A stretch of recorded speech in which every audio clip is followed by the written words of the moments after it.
पेट में कितनी भी भयंकर गर्मी हो ये ठीक कर देती है। बवासीर की समस्याओं को भी इसमें काफी लाभ मिला है। लीवर में फैट जमा है तो उसमें भी लाभ मिला है। एसिडिटी में भी जबरदस्त कारगर है और सबसे ज्यादा लाभ है कब्ज में, क्योंकि हमारी ज्यादातर समस्याएं कब्ज के कारण होती हैं। तो ये धीरे धीरे सारी समस्याएं जो पेट की होती हैं वो सब इससे ठीक हो जाती हैं।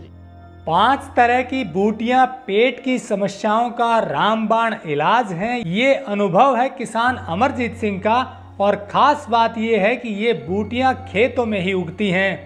अमरजीत सिंह पिछले 5 सालों से ऑर्गेनिक खेती कर रहे हैं और साथ ही जड़ी बूटियों पर भी काम कर रहे हैं। इसी कड़ी में इन्होंने 5 तरह की ऐसी बूटियां जो इनके खेत में ही उग रही हैं उनको मिलाकर एक ऐसी मैजिक टी बना दी जिसने लोगों की पेट की कई तरह की समस्याओं का समाधान कर दिया। दोस्तों, अपने खेतों में मिलने वाली घास, जड़ी बूटी और पत्तों से क्या कमाल हो सकता है, इसी बारे में ये वीडियो है। मेरे हाथ में जो आप चीजें देख रहे हैं ये किसान के खेत में आसानी से उग जाती है नेचुरल तरीके से। ये दूब घास अक्सर खेत में मिल जाती है। ये जो है ये पुनर्नवा है। ये तिपत्तिया घास है जो अलग अलग जगह पाई जाती है। ये अमरूद के पत्ते हैं और ये मोरिंगा के पत्तों का पाउडर है। ये सारी चीजें मिलकर पेट की समस्याओं का कैसे इलाज करती हैं, इसी बारे में ये वीडियो है। पूरा वीडियो जरूर देखना चाहिए क्योंकि इस वीडियो में किसान अमरजीत सिंह आपको बताएंगे कि ये नेचुरल चीजें जब उन्होंने लोगों को दी तो पेट की समस्याओं का कैसे रामबाण इलाज हो गया। देखिए, 5 जड़ी बूटी पेट की समस्याओं के लिए रामबाण इलाज है। कौन सी 5 जड़ी बूटी मैं बता देता हूँ पहले तो आपको। ये दूब है,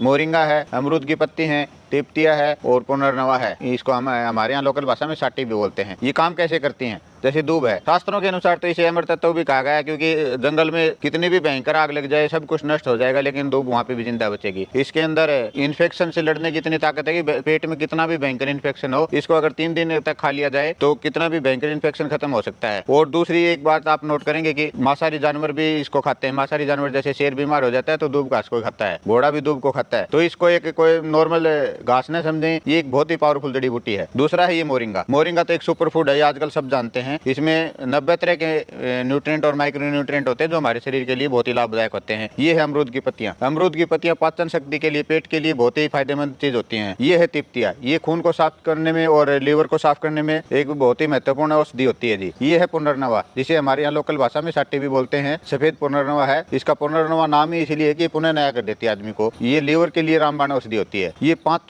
जड़ी बूटी मिलकर के हमने एक ऐसी चाय बनाई है जिसका नाम हमने रखा है मैजिक टी। मैजिक टी नाम इसलिए रखा है क्योंकि ये बहुत सारे काम करती है। पेट में कितनी भी भयंकर गर्मी हो ये ठीक कर देती है। बवासीर की समस्याओं को भी इसमें काफी लाभ मिला है। लीवर में फैट जमा है तो उसमें भी लाभ मिला है। एसिडिटी में भी जबरदस्त कारगर है और सबसे ज्यादा लाभ है कब्ज में, क्योंकि हमारी ज्यादातर समस्याएं कब्ज के कारण होती हैं। तो ये धीरे धीरे सारी समस्याएं जो पेट की होती है वो सब इससे ठीक हो जाती है जी। तो ये बहुत सारे काम करती है, इसलिए इसका नाम मैजिक टी रखा है। तो इसमें ये 5 चीजें मिलाई है आपने? हाँ जी, 5 चीजें मिलाई है जी हमने। इनको सुखा करके पाउडर बना करके ये चाय का रूप दिया है। कैसे बनानी है ये चाय? हाँ, बनाने का तरीका इसमें थोड़ा सा और चाय जो जैसे हमने काफी चाय बना रखी है। हमारी हर्बल टी भी है, गुड नाइट टी है, शुगर एसिडिटी की टी है, काफी टी है हमारी प्रचलन में है जिनका अच्छा रिजल्ट है। लेकिन ये इसका लेने का तरीका उनसे अलग है। इसको लेने के लिए 1 गिलास पानी में इस पाउडर का 1 चम्मच रात को भिगो के छोड़ना होता है। सुबह तक उसी पानी को भिगो के रखना है। उस पानी को सुबह उबालना है। जब आधा रह जाए तब उसको छान करके ठंडा करके पीना है जी। बाकी चाय को हम गर्म पीने की सलाह देते हैं तुरंत उबाल के, लेकिन इसमें थोड़ा सा अलग प्रोसेस है क्योंकि इसमें कुछ जड़ी जैसे दूब घास है, इसका रस निकलने में टाइम लगता है। तो इसको रात भर भिगो के छोड़ेंगे तब इसका रस निकलेगा, तभी ये इसका बेनिफिट मिलेगा हमें। मतलब 1 चम्मच को कितने पानी में भिगोना? 1 चम्मच को 1 गिलास पानी में, एक गिलास पानी अपना 250-300 ml का होता है, उसमें 1 चम्मच रात को भिगो के छोड़ दें। सुबह उसी पानी को उबालना है आधा रहने तक। जब आधा गिलास रह जाए तब उसको ठंडा कर ले, छान करके पी ले।